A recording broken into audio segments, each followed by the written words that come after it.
Bismillahirrahmanirrahim. Assalamualaikum warahmatullahi wabarakatuh. Saya Zainul Awal, calon guru penggerak angkatan ke-9. Saat ini mengajar di SD Negeri 26 Sintang, Kabupaten Sintang, Kalimantan Barat.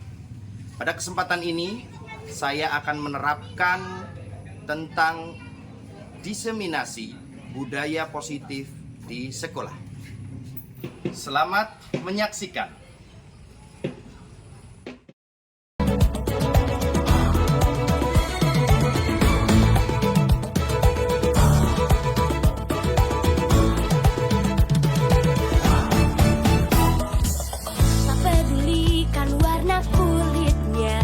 Bentuk rupanya, ragam rambutnya, tak pedulikan tanah asalnya, tutur bicara, keyakinan.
Bismillahirrahmanirrahim.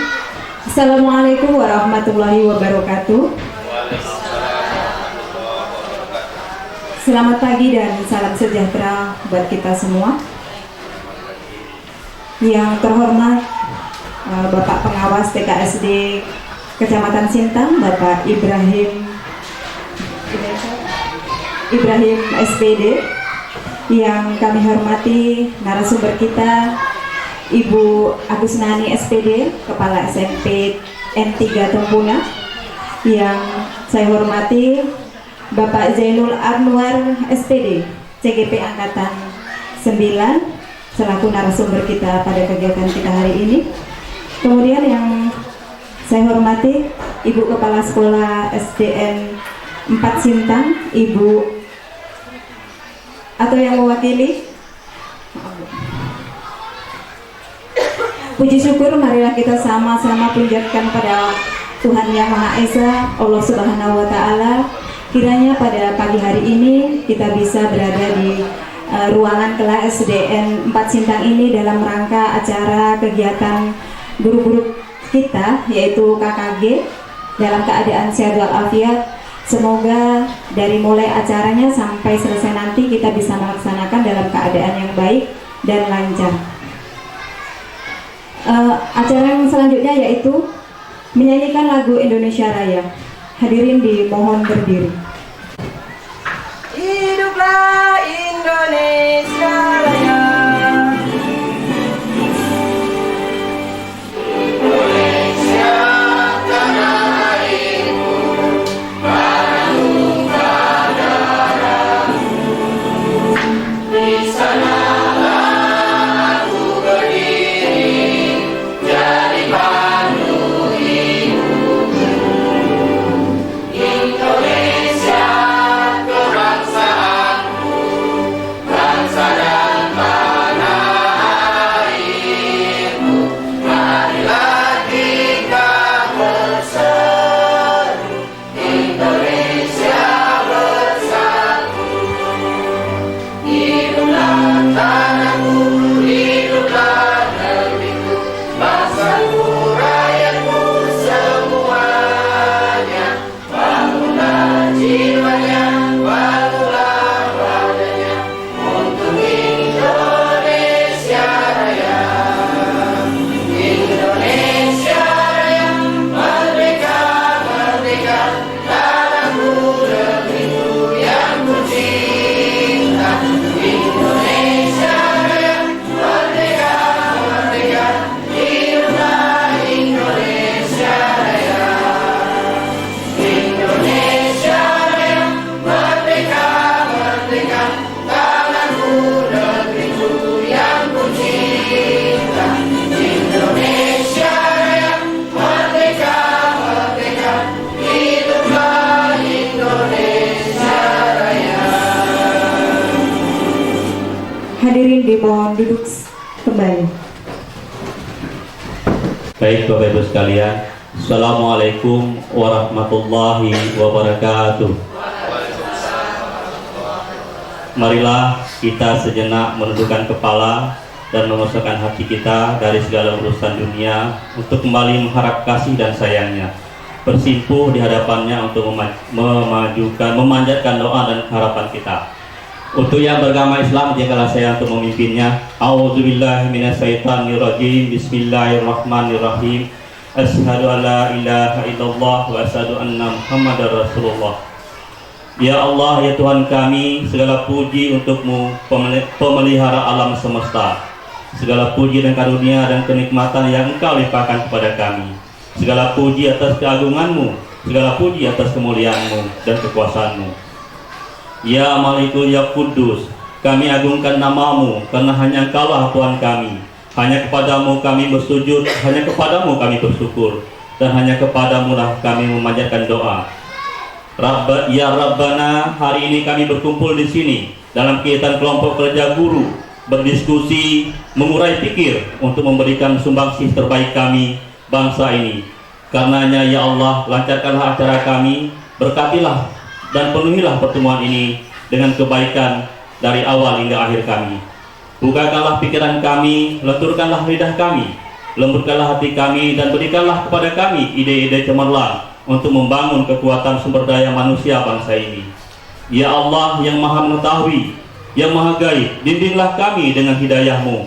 Berkahilah kami selalu dengan takdir-Mu, dan jadikanlah hati kami selalu ridha dengan pemberian-Mu. Rabbi sholli sadri wa yassirli amri wahlul 'uqdatam min lisani yafqahu qawli. Ya Tuhanku, lapangkanlah dada kami dan lancarkanlah lidah kami serta mudahkanlah urusan kami. Rabbana atina fid dunya hasanah wa fil akhirati hasanah wa qina azabannar walhamdulillahirabbil alamin. Wassalamualaikum warahmatullahi wabarakatuh. Sambutan Ketua KKG Gugus 5 Kecamatan Sintang kepada Bapak Zainul Anwar SPD, kami persilahkan. Kita semuanya bisa hadir di undangan pengurus KKG Gugus 5 Kecamatan Sintang pada hari ini. Selanjutnya yang kami hormati, kami banggakan ayahanda kami Bapak Ibrahim, Sarjana Pendidikan selaku pengawas SD di Kecamatan Sintang, Kabupaten Sintang. Terima kasih kami ucapkan Pak sudah hadir di kegiatan kami ini. Selanjutnya yaitu sambutan dari pengawas TKSD Kecamatan Sintang kepada Bapak Ibrahim, dengan hormat kami persilahkan.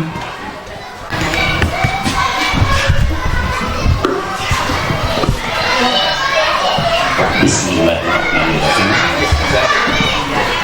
Assalamualaikum warahmatullahi wabarakatuh. Selamat pagi, salam kasih untuk kita semua. Pergi ke kakap membeli selasih, campur es batu dan jus pepaya. Saya ucapkan terima kasih yang telah memberikan waktu kepada saya. Ini saya tujukan kepada pembawa acara. Sebab kalau tidak diberi waktu, saya juga tidak bisa berbicara di sini. Terima kasih atas kesempatan yang diberikan. Yang saya hormati Ibu Kepala SDN 4 Sintang atau yang mewakili. Yang saya hormati Ibu Agusnani SPD selaku narasumber IKM dalam hal ini. Yang saya hormati Pak Zainul Awal SPD, berikut jajarannya di kepengurusan KKG Gugus 5 Kecamatan Sintang, Kabupaten Sintang, Bapak Ibu guru yang tergabung dalam kelompok kerja guru Gugus 5 Kecamatan Sintang yang berkesempatan hadir pada kesempatan ini. Puji syukur kita panjatkan kehadirat Allah Subhanahu wa taala, Tuhan yang Maha Kuasa, bahwa pada pagi hari ini kita masih diberikan kesehatan dan kesempatan untuk bersilaturahmi dalam kegiatan KKG Gugus 5 di Kecamatan Sintang. Sebelum saya berbicara lebih lanjut, saya mau tanya ini Pak Zainul, atau biasa saya manggil beliau ini Mas Zainul, Mas Jen gitulah ya, di komplek karena kebetulan tetangga. Saya ini diberi waktu berapa lama nih? Tidak apa-apa Pak. 5 jam ya? Boleh. Kira-kira mampu lah ya 5 jam ya? Ya, Bapak Ibu sih mampu, saya yang tidak mampu karena jam setengah 10 ini ada Zoom meeting sekolah penggerak, saya maksudnya ya. Nah jadi tidak bisa lama-lama di sini. Ya secukupnya lah nanti ya Mas Jen ya. Nah, seperti itu. Mungkin ada yang belum kenal. Kalau saya lihat ini Bu Morida, Bu Sulastri, kawan-kawan banyak udah kenal lah ya. Banyak udah kenal. Bu Semimi, ya ini kakak saya ini dari SD 27, udah banyak kenal. Pak Didin. Tapi mungkin tidak ada salahnya Bu Elusi, ya, udah banyak yang kenal dengan saya, Bu Dina juga di SD 9. Tapi mungkin ada yang belum kenal ya, ada yang belum kenal nama Ibrahim.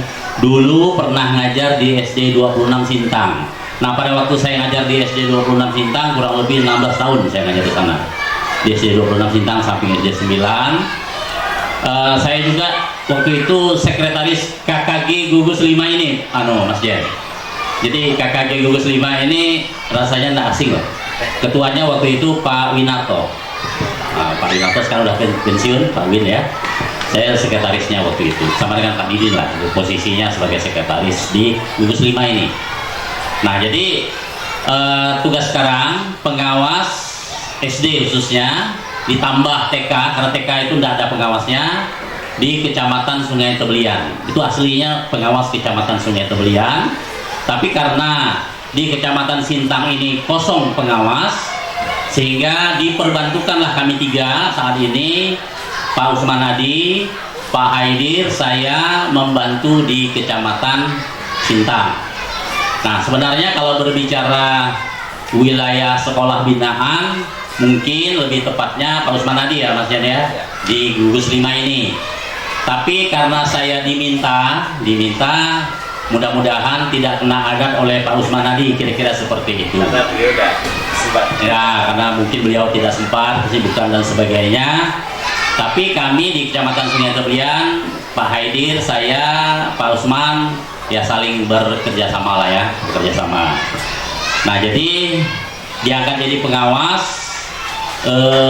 pada bulan Mei tahun 2017. Sebelumnya pernah juga jadi kepala SDN 9 dari tahun 2013 sampai tahun 2017. Nah, 17 jadi pengawas sampai hari ini. Nah, itu mungkin sedikit biodata lah bagi yang belum kenal. Bagi yang sudah kenal kayak Bu Sulastri, Bu Murida dan kawan-kawan yang lain, mudah-mudahan tidak bosan lah ya. Nah, saya dekat dengan Bu Sulastri, Bu Murida ini sudah di SD 26 sudah biasa lah ya. Sudah biasa di SD 26. 16 tahun ya di SD 26. SD 9 4 tahun jadi kepala sekolah. Nah, baik, pada kesempatan ini saya supaya tidak ngelantur kemana-mana, ada 4 poin yang mau saya sampaikan. Yang pertama, masalah kurikulum merdeka atau KUMER ini. Saya tahun lalu dengan Pak Sofian mendapatkan sosialisasi KUMER ini di Surabaya tahun lalu, hanya sebatas sosialisasi. Nah, kalau saya perhatikan kurikulum merdeka ini selalu saya sampaikan di setiap kesempatan, yang paling sulit itu adalah merubah paradigma. Nah, itu yang paling sulit. Mengapa itu sulit? Karena selama ini kita udah 10 tahun kurang lebih ini berkutat dengan kurikulum 2013. Nah, paradigma kurikulum 2013 itu kita nunggu dan nunggu. Nah, sedangkan paradigma kurikulum merdeka ini kita harus banyak berinisiatif, berinovasi, dan berusaha sendiri. Nah, ini yang paling sulit ini, ya. Nah, apa yang diprogramkan oleh KKG pada hari ini dengan mendatangkan Bu Agus Nani, beliau memang berkompeten di bidangnya, ya, masalah IKM ini.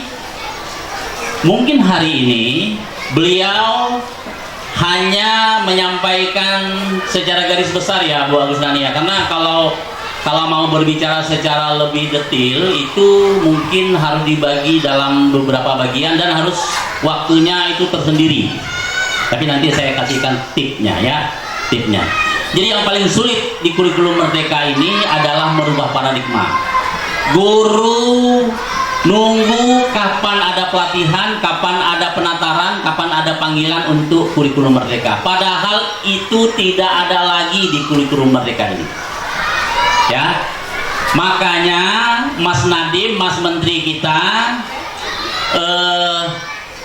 meluncurkan kurikulum merdeka ini atau membuat kurikulum merdeka ini salah satunya untuk mengatasi permasalahan pandemi kemarin, ya, masalah pendidikan salah satunya itu. Nah, di samping itu kurikulum 2013 juga perlu dievaluasi. Kan kurikulum itu tentunya perlu dievaluasi. Ya, selama ini kan kita berpikir ganti menteri, ganti kurikulum, itu semacam pameo yang ada di masyarakat kita. Padahal kurikulum itu perlu disesuaikan juga dengan kondisi zaman. Kalau saya perhatikan ya, saya sebenarnya belum begitu kenal lah dengan kurikulum merdeka, tapi ya belajar sendirilah, berusaha sendiri. Kurikulum merdeka ini pada dasarnya bagus Bapak Ibu. Pada dasarnya ya. karena kita belum kenal benar-benar, ini yang terkadang kita bersikap a priori dan menutup diri, terkadang seperti itu.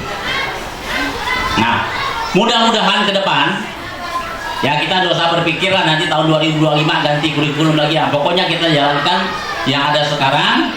Cuma sedikit mungkin koreksi saya. Mungkin porsinya, porsi pembinaan karakter, moral, akhlak ini yang perlu ditingkatkan lah. Tidak cukup hanya P5 kalau menurut saya. Akhlak, tingkah laku anak kita ini buat kita geleng-geleng kepala dan ngurut dada. Kalau saya berpikir itu, yang harus mendapatkan porsi yang lebih besar Bapak Ibu adalah akhlak, karakter, sopan santun, tata krama itu.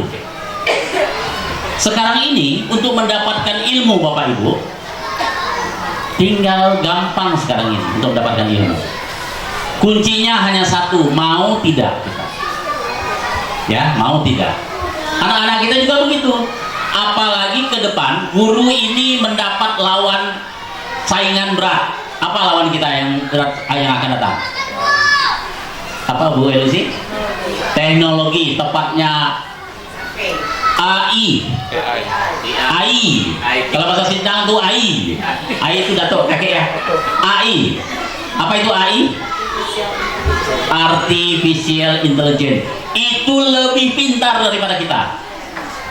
Kalau bicara ilmu ya, bicara ilmu, transfer of knowledge, dia lebih pintar daripada kita. Tapi AI belum ya, saya belum tahu juga bagaimana nanti ke depannya. Dia belum mengenal apa namanya tata krama, sopan santun, akhlak, budi pekerti. Ini yang perlu benar ditekankan kepada anak-anak kita. Makanya waktu saya jadi guru selalu saya katakan, sekarang ini orang pintar banyak, orang hebat banyak, tapi orang yang berakhlak mulia, ya, berbudi pekerti yang luhur, makin hari makin langka dan makin sulit kita dapat. Ya, saat ini terus terang Bapak Ibu, kita mudah memberikan contoh, tapi kita sulit menjadikan diri kita ini contoh. Gampang memberi contoh itu. Apa bedanya memberi contoh dengan menjadikan diri kita ini contoh? Nah, ini saya contohkan gini. Anak-anak kenal dengan Bill Gates. Bill Gates itu, kalau tidak kenal kita kenalkan lah ya. Bill Gates itu orang terkaya, dia rajin membaca anak-anak. Contohlah Bill Gates, rajin membaca. Itu namanya memberi contoh. Anak-anak, rajin-rajinlah membaca. Sementara kita sendiri malas membaca, malas belajar. Betul nggak? Termasuk yang ngomong. Saya nggak bilang saya sudah memberikan contoh, sudah menjadikan diri saya contoh yang baik. Ini yang paling sulit Bapak Ibu, menjadi diri kita ini contoh. Karena pernah saya lihat guru-guru di kecamatan di Korea Bapak Ibu sambil ngajar sibuk main HP Bapak Ibu. Itu guru-guru di Korea. Ya. Nah, apakah saat ini kita hanya bisa memberikan contoh, tidak bisa menjadikan diri kita ini contoh dan suri teladan bagi anak kita? Ini yang langka dan semakin hari semakin sulit Bapak Ibu. Ya, kampanye yang anti korupsi. Korupsi itu musuh bersama. Orang yang kita ajak itu kan tidak ada yang mau. Mungkin diri kita ini juga ada korupsinya gitu. Ya, itu prinsip-prinsip kepemimpinan Bapak Ibu. Sama juga dengan di kelas kita, anak-anak disuruh rajin baca, rajin belajar, rajin nulis dan seterusnya, sementara kita sendiri tidak. Nah, saya mau mengilustrasikan ada sebuah cerita Bapak Ibu. Ada seorang ibu membawa anaknya pernah dengar nama Mahatma Gandhi? Mahatma Gandhi dari India ya, Mahatma Gandhi. Anaknya itu punya penyakit tidak boleh makan garam Bapak Ibu. Nah, dia datanglah kepada Mahatma Gandhi. Pak Gandhi, kira-kira seperti itulah bahasanya. Tolong nasihati anak saya ini, karena Pak Gandhi itu kan orang yang hebat lah ya, Mahatma Gandhi itu. tolong nasihati anak saya ini jangan makan garam. Apa jawaban Mahatma Gandhi? Hari ini saya tidak bisa memberi nasihat ibu. Ibu nanti datang 2 minggu lagi. Baik kalau begitu Pak Gandhi. Pulanglah ibu itu dengan anaknya. Setelah dia ngomong begitu, Pak Gandhinya itu, Mahatma Gandhinya, dia puasa makan garam, Bapak Ibu. Dia tidak makan garam mulai dari hari dia berjanji itu. 2 minggu kemudian datanglah ibu dengan anaknya itu. Bagaimana Pak Gandhi sudah bisa memberikan nasihat kepada anak saya? Ya mudah-mudahan ibu, kata Pak Gandhi. Nasihatnya tidak banyak Bapak Ibu. Kira-kira gitulah bahasa kita. Ndo, kita kira-kira gitulah ya. Kamu jangan makan garam. Itu aja kalimat. Besoknya benar-benar anak itu mengikuti apa yang dikatakan oleh Mahatma Gandhi. Kira-kira apa sebabnya Bapak Ibu? Tahu nggak sebabnya? Sebelum dia menasehati anak ibu itu, dia sendiri yang mempraktekkan tidak makan garam atau puasa makan garam. Nggak akan mungkin dia bisa menasehati Nduk, Le, jangan makan garam untuk sementara waktu, kalau dia sendiri masih makan garam. Itu pentingnya kita menjadikan role model atau contoh bagi anak-anak kita. Itu Umar. Yang kedua, Ibu Agusnani ini salah satu yang menyebarkan yang namanya nanti epos. Tahu epos? Bu Agusnani sebenarnya dia tidak menyampaikan materi, Bu. Walaupun permintaan dari KKG itu materi, tapi dia menyebarkan epos. Apa itu epos? Energi positif dan motivasi. Kan gitu, Bu? Karena untuk menyampaikan materi hari ini, pertama waktunya nggak cukup. Yang kedua, Bapak Ibu bisa belajar sendiri sebenarnya dengan memanfaatkan yang namanya, pernah dengar PMM dan akun belajar ID. Betul apa betul? Cuma permasalahannya PMM-nya jarang dibuka, akun belajar ID-nya tidak dimanfaatkan. Benar apa betul? Benar. Nah, fasilitasnya sudah ada, jalannya sudah diberikan, tapi kita kena penyakit 5 huruf, males. Tahu penyakit 5 huruf? Males. Wih, penyakit apa itu Pak Ibrahim? Wih, keren penyakitnya, penyakit males. Penyakit baru itu ya. Bawa ke dokter manapun tidak bisa disembuhkan penyakit 5 huruf ini. Penyakit malas inilah yang menjadi penghambat kemajuan kita. Apa bedanya kita atau saya dengan Ibu Agusnani? Karena saya pemalas, Bu Agusnani rajin belajar. Makanya secara penguasaan materi Bu Agusnani lebih daripada saya dalam hal kurikulum merdeka ini. Itu aja perbedaannya. Ya, bagaimana untuk membangkitkan rajinnya agar ini sedikit ya. Ini yang paling sulit Bapak Ibu. Ya, paling sulit. Ya, PMM sudah ada. Akun belajar ID mungkin adalah ya, saya pun tidak tahu lah ini. Tapi tidak dimanfaatkan. Tapi tidak di sinilah, di gugus 5 rajin-rajin semua. Karena saya lihat dari wajahnya, wajah-wajah orang pembelajar yang baik. Enggak juga. Ya. Jadi begitu Bapak Ibu. Manfaatkan PMM akun belajar ID. Nah, cara memanfaatkannya jangan dibawa ke rumah. Apa sebab? Kalau udah ke rumah lah lain ceritanya Mas Jen. Kalau udah dibawa ke rumah itu, terutama ibu-ibu ya, karena saya juga punya keluarga guru juga, dia setuju ya. Aduh, kadang-kadang saya kasihan Bapak Ibu. Mana mikir tugas sekolah, mana mikir masak, mana mikir nyuci, mana mikir yang lain-lain. Betul apa benar Ibu-Ibu? Wah, berasa dibela nih Ibu. Pandai Pak Ibrahim ya. Bukan begitu Bapak Ibu. Jadi kalau pemanfaatan PMM atau dan sejenisnya itu jangan di rumah. Di sekolah luangkanlah waktu. Jadi kalau kami di Tebelian itu Pak Didin, ya Bu ya, Pak Didin mungkin ingat, kalau kami di Tebelian KKG itu ada kepala sekolahnya Mas Jen. Maksudnya ikut juga kepala sekolahnya. Misalnya ada beberapa sekolah, kepala sekolahnya ikut karena terkadang ada satu keputusan menyangkut masalah dana, gurunya kan nggak bisa memutuskan. Jadi kepala sekolah itu di Tebelian kami. Karena di Tebelian itu KKG-nya lumayan lah aktif ya, di Gugus aktif, di kecamatannya aktif. Kami ada dua KKG, ada di Gugus, ada di kecamatan di Tebelian ya. Kepala sekolahnya ikut. Nah, kalau di sini dari dulu, dari zaman saya kepala sekolahnya nggak ikut, paling kepala sekolah yang sebagai tuan rumah. Nah jadi gitu. Jadi luangkanlah waktu dan diusulkanlah dengan kepala sekolahnya di jam sekolah.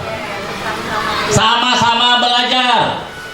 Yang agak-agak udah tahu ngajarkan kawannya yang lama loading, bukan belum tahu, lama loading ya. Karena kalau udah umur itu udah tinggal 3 tahun, 2 tahun mau pensiun, sudah agak lama loadingnya Bu Sulastri ya, Bu Sulastri itu lah Bu Morida ya. Nah, karena kalau udah 2 tahun, apalagi tinggal setahun mau pensiun, itu terkadang sudah udah biasanya. Tapi saya salut Bapak Ibu ya, saya punya kawan kepala sekolah di Tebelian, besok dia mau pensiun, hari ini dia masih gantikan kawannya yang tidak masuk ngajar, besok dia mau pensiun. Betul ini Bapak Ibu, kepala sekolah waktu itu luar biasa semangat dan dedikasinya terhadap dunia pendidikan. Benar besok dia tidak mau serah terima Bapak Ibu, TMT lah kira-kira seperti itu. Tapi hari ini dia masih gantikan guru yang tidak datang. Saya sebut namanya lah ya, Pak Trijoko Hertanto, Kepala SD 9 Merarai, SP1 Tandan. Luar biasa beliau ya. Bisa tanya dengan beliau lah, ya luar biasa. Nah, jadi jangan karena mau pensiun menjadikan suatu alasan. Makin mau pensiun lah kita makin gaspol. Apa sebab? Tahu nggak sebabnya? Kalau sudah pensiun tidak akan mungkin lagi kita berdiri di depan kelas. Betul nggak?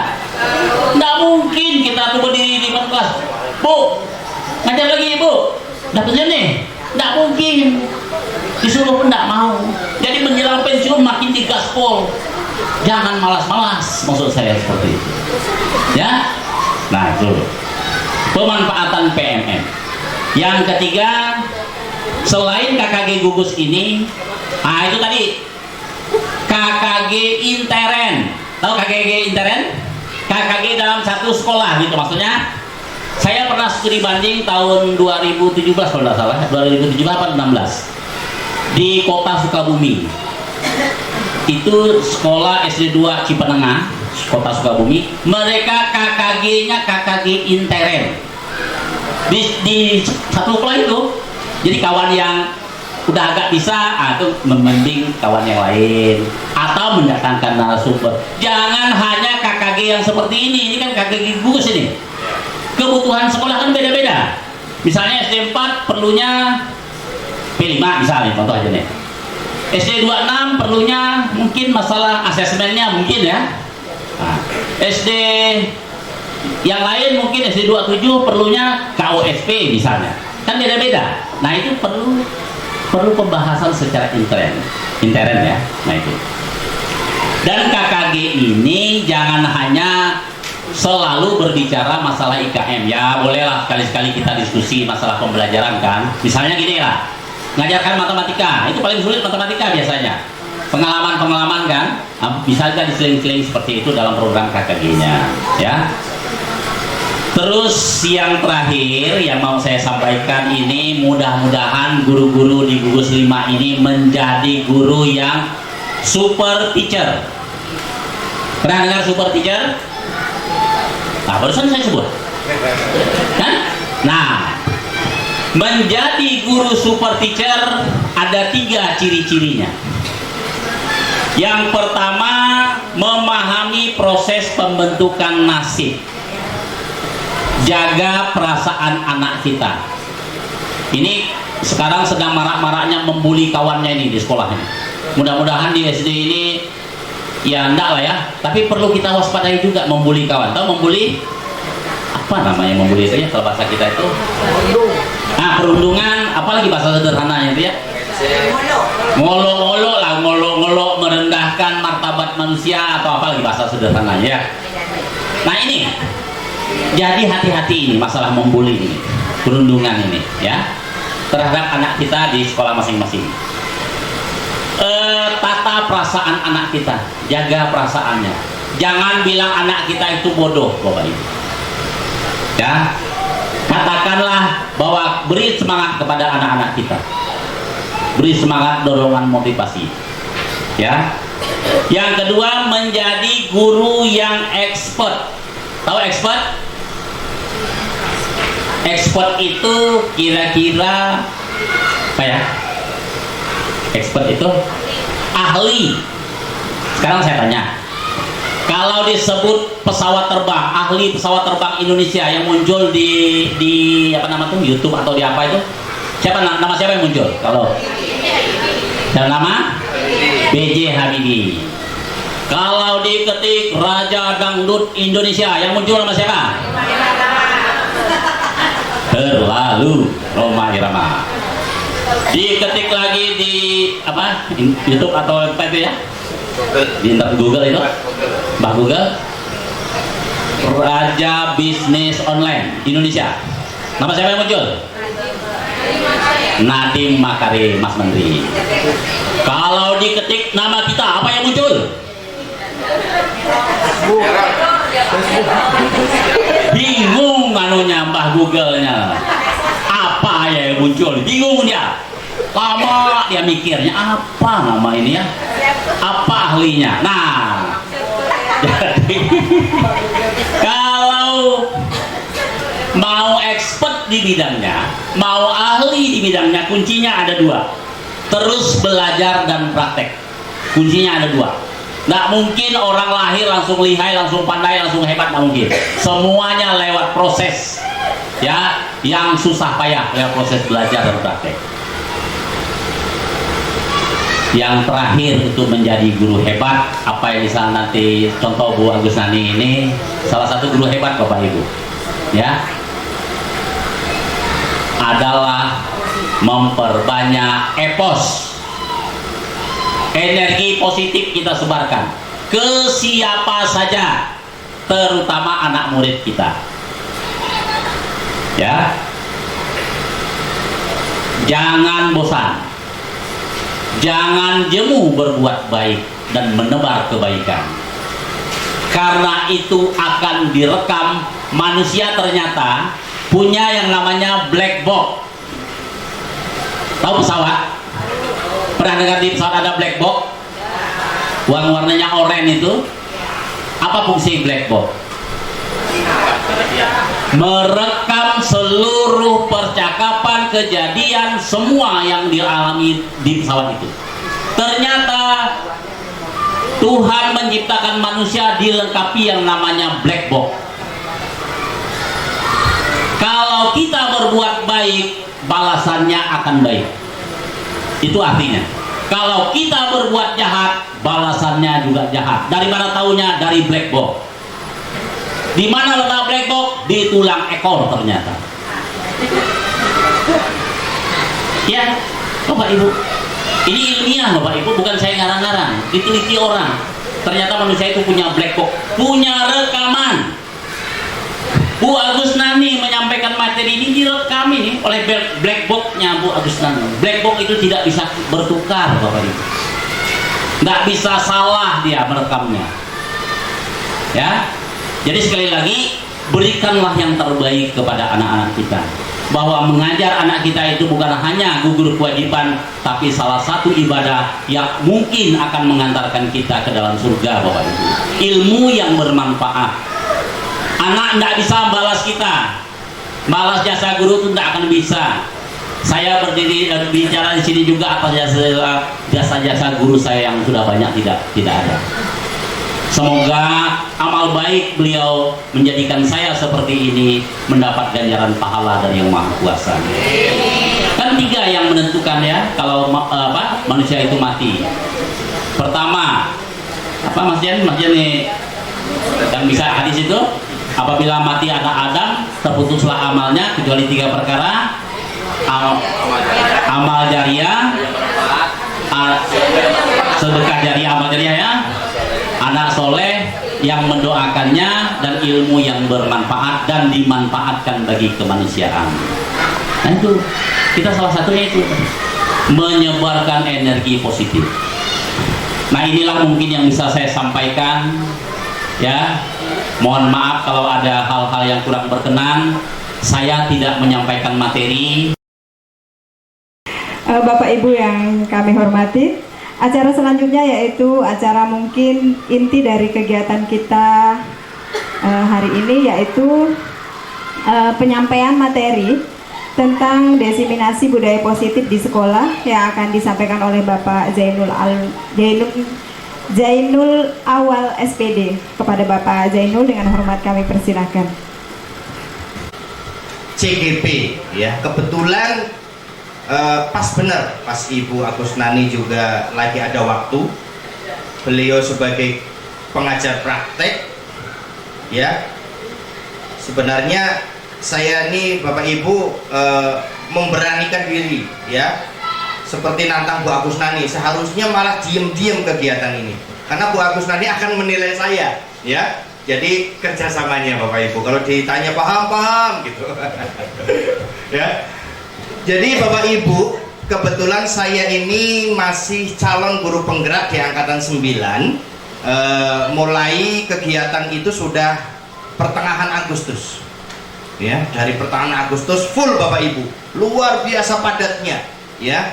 Tapi dari kepadatan itu ternyata belum seberapa ilmu yang kita dapatkan luar biasa. Bahkan yang disampaikan Pak Ibrahim tadi tentang paradigma pemikiran, saya juga memiliki pemikiran yang jelek dengan CGP saat itu. Kenapa? Waktunya terbuang ya, tidak sempat main-main, refreshing dan lain sebagainya. Ternyata setelah saya menjalani Bapak Ibu, itu luar biasa, malah nyaman bener, malah sering banyak dengan anak-anak dan lain sebagainya. Yang jelas ilmunya Bapak Ibu luar biasa. Kebetulan kemarin ya Bu ya, terakhir ya, semalam. Nah di sini ada yang daftar angkatan 11 Bapak Ibu, dan ini bukan hanya untuk PNS saja, yang honor pun bisa, asalkan sudah ada di SIM PKB. Nah jadi nanti kedepannya Bapak Ibu bisa mencoba untuk mendaftar. Kebetulan Ibu Agusnani ini salah satu koordinator guru penggerak di, bahkan ketua Ibu ya, di Kabupaten Sintang ya. Jadi kalau ada apa-apa mungkin beliau mau membagi HP-nya ketika beliau menyampaikan materinya. Kemudian Bapak Ibu, pada kesempatan ini saya akan menyampaikan tentang diseminasi. Apa sih diseminasi? Ada yang tahu enggak? Ya, ada yang tahu enggak Bapak Ibu?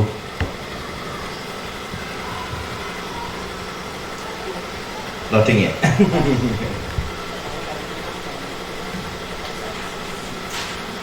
Jadi diseminasi ini penyebar luasan ide atau gagasan. Ya, di sini ada tentang budaya positif di sekolah. Jadi Bapak Ibu, kegiatan kami ini memang banyak online-nya.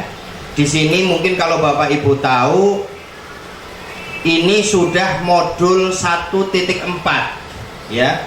Jadi 2 minggu sekali itu, dalam 2 minggu itu ada 1 modul Ya, jadi ini udah di modul 1.4.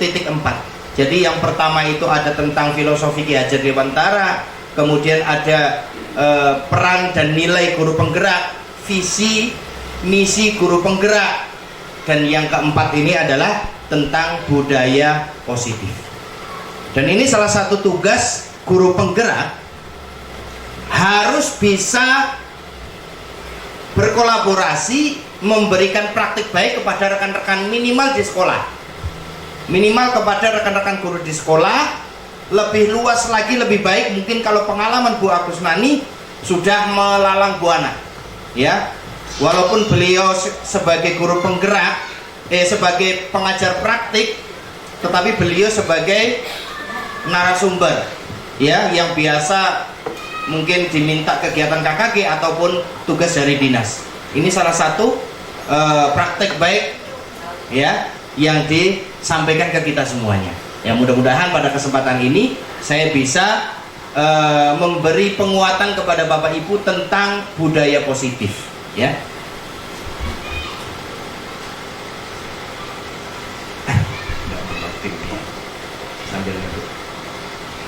Baik Bapak Ibu, mohon maaf ini sinyalnya nampaknya masih. Baik, di sini mungkin memperkenalkan diri, nama saya Zainul Awal, kemudian saya guru SD di SD 26 Sintang, Kecamatan Sintang. Kemudian slide selanjutnya ini ada Ibu Agus Nani. Sebenarnya semalam sudah saya tulis biodatanya, beliau siapa dan lain sebagainya, cuman saya hapus karena beliau ada di sini, lebih pasnya beliau yang memperkenalkan diri.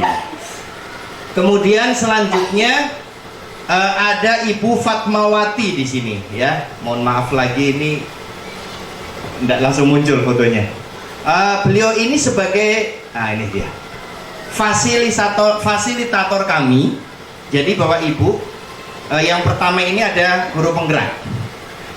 Di atas guru penggerak ini, calon guru penggerak ini ada Ibu Agus Nani selaku pengajar praktek. Beliau itu mendampingi kami 24 jam Bapak Ibu, ya. Maksudnya 24 jam gimana? Karena kami memang komunikasinya lewat online. Jadi tengah malam kami nanya, Bu minta fotonya Bu untuk membuat tugas, kami minta Ibu kirim, ya. Kemudian di atas pengajar praktek ada fasilitator, itu Ibu Fatmawati. Beliau adalah pengawas sekolah ahli muda di bidang pembinaan ketenagaan di Dinas Pendidikan dan Kebudayaan Provinsi Kalimantan Barat. Jadi beliau ini pengawas SMA, ya, tingkat SMA. Kemudian alamat rumah beliau itu di Jalan Marta Dinata nomor 104 Tanjung Kapuas, Kabupaten Sanggau, ya. Beliau juga energik, ya. Jadi saya dan 5 orang rekan kami sangat bersyukur sekali mendapatkan pengajar praktek sekaligus beliau sebagai koordinator guru penggerak di Kabupaten Sintang dan mendapatkan pendamping fasil kami dari Sanggo Ibu Fatmawati. Saya sampaikan adalah tentang diseminasi budaya positif di sekolah.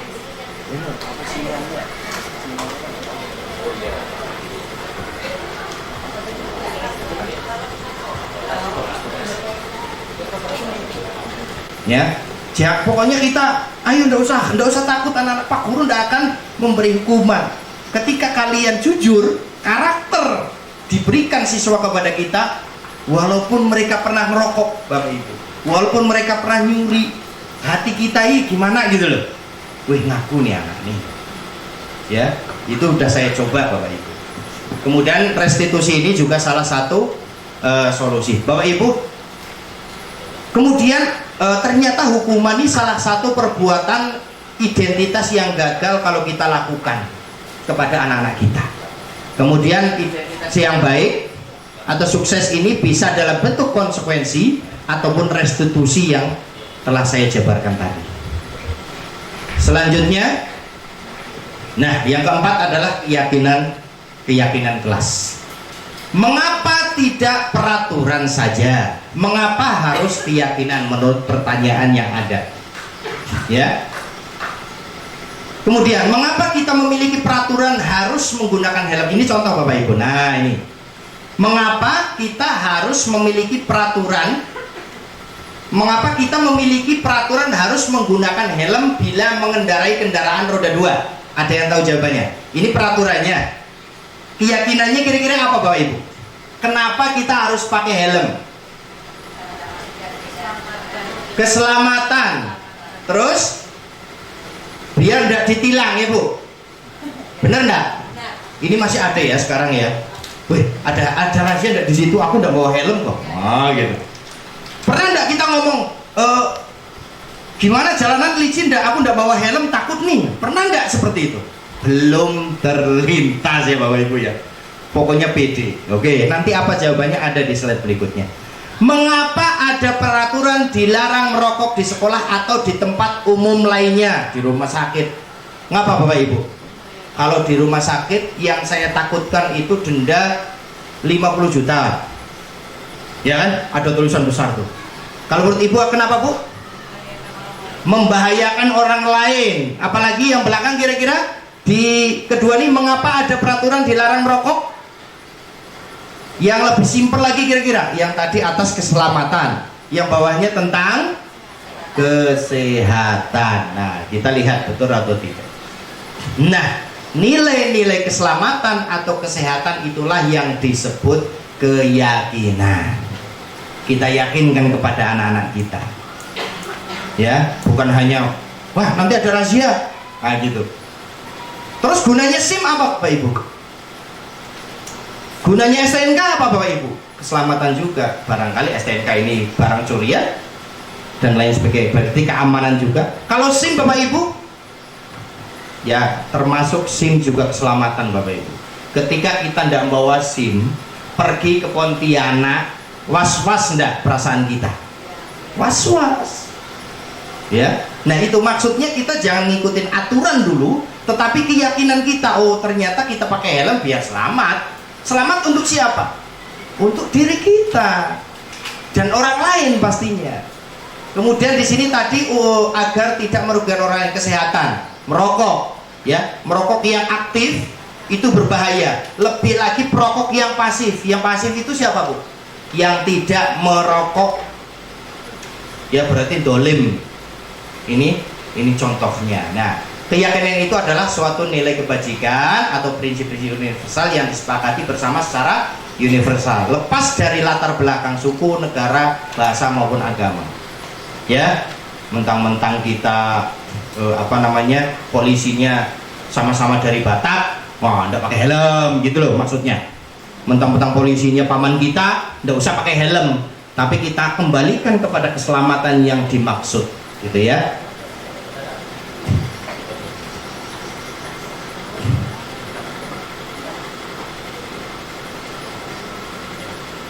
Maaf.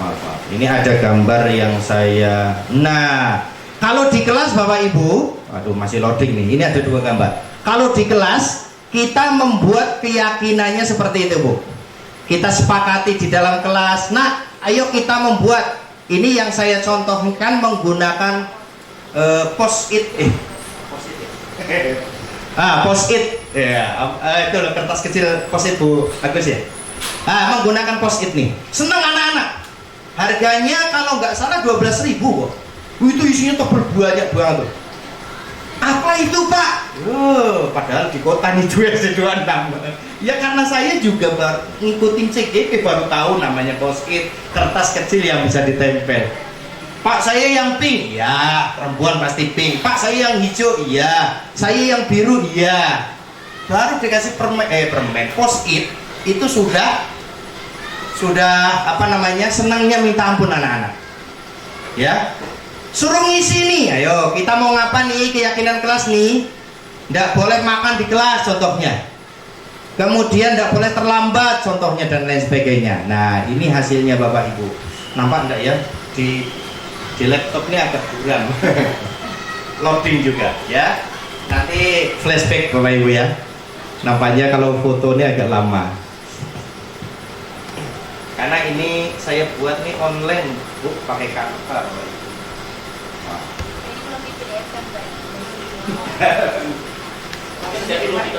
Belum kita masuk ke materi.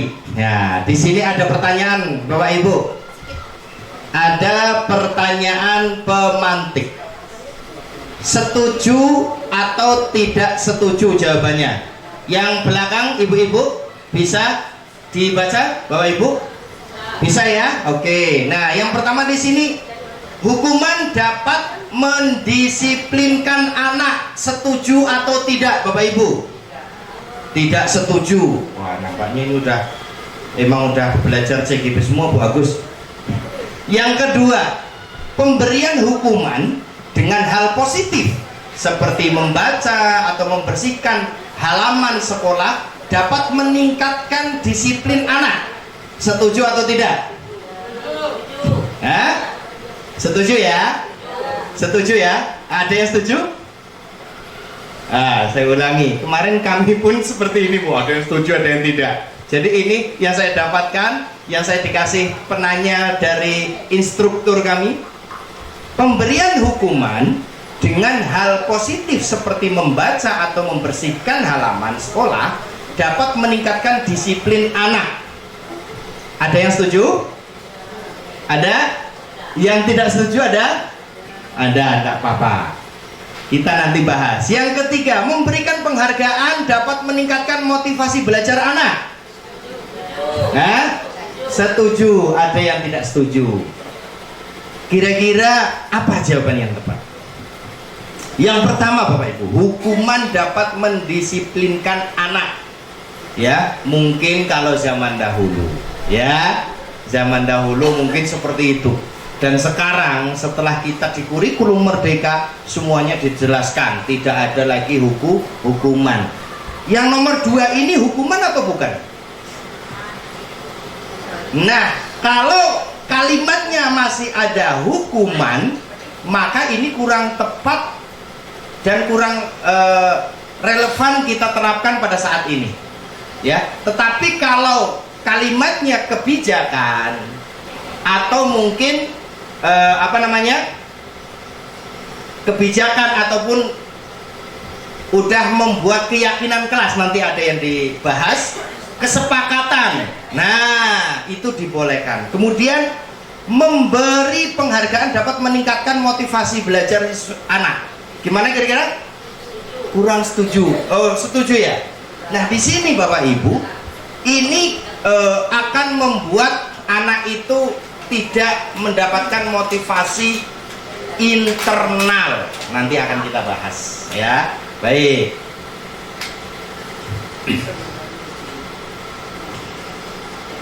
Nah, apa sih budaya positif? Ada yang bisa tahu menurut Bapak Ibu budaya positif apa kira-kira? Oh, budaya positif itu ramah di sekolah, betul apa tidak? Budaya positif itu ketika anak-anak datang ke sekolah, memberi salam ke guru, mencium tangan, termasuk atau bukan? Termasuk, dan itu banyak orang yang tahu. Ya, ini pada umumnya. Tetapi akan kita bahas lanjut lagi. Nah, di sini ya Bapak Ibu. Budaya positif merupakan perwujudan dari nilai-nilai kebajikan atau keyakinan universal di sekolah, keyakinan keseluruhan di sekolah. Nah, mungkin Bapak Ibu, ini yang biasa kita lakukan. Selama ini barangkali kita sebagai guru merasa berkewajiban mengontrol perilaku siswa agar memiliki perilaku yang sesuai guru harapkan. Ya. Jadi kadang seperti yang disampaikan Pak Ibrahim tadi tentang masalah makan garam, ya kan? Tidak boleh makan garam. Ketika kita langsung nyuruh kepada siswa kita tanpa kita memberi teladan, salah satu contohnya, ya mungkin siswanya masih makan garam karena apa? Gurunya juga masih.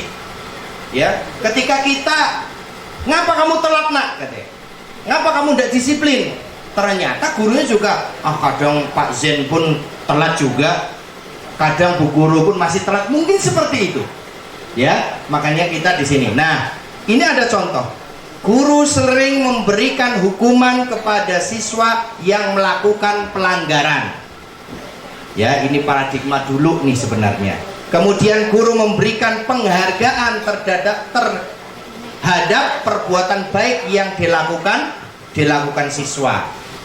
Ya, ini biasa kita lakukan. Ketika ada anak yang melanggar, otomatis langsung udah kamu hukum push up dan lain sebagainya. Udahlah, nggak usah fisik push up. Kamu menulis 100 kali. Ya. Saya tidak akan mengulangi lagi 100 kali. Ini salah satu hukuman. Ya, kalau tidak kita sepakati. Dan sebenarnya aturan di sekolah itu harus kita sepakati dan harus datang dari diri siswa sendiri. Kita membimbing saja guru.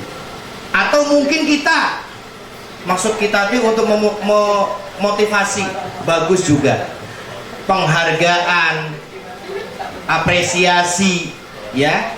Karena di sekolah itu belum ada hilang itu. Salah satu nilai kita membeli nilai ini juga suatu penghargaan, ya. Tetapi bagaimana cara kita menyampaikan penghargaan ini kepada siswa kita agar anak-anak ini benar. Sebagai contoh Bapak Ibu, ada anak Jepang yang usianya 14 tahun sudah lulus, yang sempat viral beberapa tahun yang lalu, ya. Itu 14 tahun sudah lulus S1, bahkan masuk ke S2, dan dia termasuk anak yang paling jenius. Coba kita bayangkan. Sekarang bagaimana nasibnya? Nggak mau belajar, bahkan dia balas dendam kepada orang tuanya. Saya nggak mau ngapa-ngapain, pokoknya bapak ibu harus ngasih duit saya, ngasih makan saya. Saya kerjaannya mau tidur. Kenapa dia melakukan seperti itu? Karena orang tuanya ketika anak itu masih kecil, masih pintar, masih polos, setiap hari disuruh belajar terus, biar kamu menjadi anak yang terbaik dan lain sebagainya. Ternyata yang didapatkan ketika dewasa bukan yang diharapkan, dia menjadi orang yang hebat, malah sebaliknya dia menjadi orang yang malas dan lain sebagainya. Mudah-mudahan info itu tidak benar, tapi ada ceritanya saya baca seperti itu, ya. Dan kaget juga, dulu tuh ganteng anaknya, dulu masih inget gitu. Sekarang ya memang karena memang enggak mau diurus gitu ya. Nah, ini mungkin salah satu penghargaan tersebut gitu ya. Bapak Ibu, di sini ada filosofi Bapak pendidikan kita, Ki Hajar Dewantara, mengatakan pendidikan adalah menuntun segala kodrat yang ada pada anak agar mereka mencapai keselamatan, kebahagiaan setinggi-tingginya, baik sebagai manusia maupun sebagai anggota masyarakat. Bapak Ibu, jujur saya pribadi Zainul Awal, padahal Ki Hajar Dewantara ini tahun berapa ingat enggak Bapak Ibu? 1000, pokoknya udah lahir belum kita? Belum. Otomatis guru-guru kita ini udah menerapkan filosofi mereka. Tetapi kenapa saya khususnya baru ikut guru penggerak baru tahu ternyata kurikulum Merdeka ini memang benar-benar ngikutin filosofi Ki Hajar Dewantara. Karena yang saya tahu Bapak Ibu dan saya alami sebelum kegiatan ini, itu pembelajaran berfokus kepada guru. Benar enggak Bapak Ibu? Nak, tulis papan tulis. Saya juga pernah melakukan Bapak Ibu. Habis itu guru udah pergi ke kantor dan lain sebagainya. Maunya guru selalu harus diikutin, ya, atau